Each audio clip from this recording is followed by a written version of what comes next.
দেশবাসী, আজকে শুক্রবার জুম্মাবার। যত তাড়াতাড়ি পারি, যত দ্রুত পারি, আমরা সকলে আমাদের বাচ্চা বাচ্চা ছেলেদের নিয়ে মসজিদে যেয়ে নামাজ পড়ার চেষ্টা করব। আজকের দিনটা এত রহমতের দিন। একে তো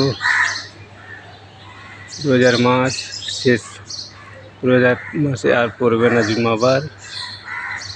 আর এই দিনটা এমন একটা দিন, এই দিনে যদি কেউ শুক্রবারে যদি কেউ মারা যায়, কবরে আর আযাব বন্ধ থাকবে।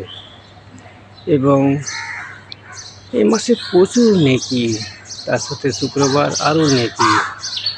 আর একটা বিশেষ মজার কথা হচ্ছে, সারাদিন দরুদ শরীফ পাঠ করতে হবে।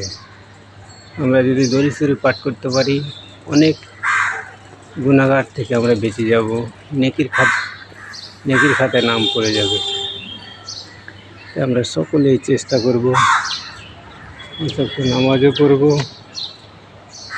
এমনি সময় তো আমরা 5 ওয়াক্ত নামাজ পড়বই, আর বিশেষ করে জুম্মাবার আজকে নামাজ পড়বই। এবং আরও 5 জনকে নামাজের কথা বলবো। এবং এই ভিডিওটা আরও 5 জনকে আমরা শেয়ার করব, যাতে তারাও নামাজের ব্যাপারটা বুঝতে পারে।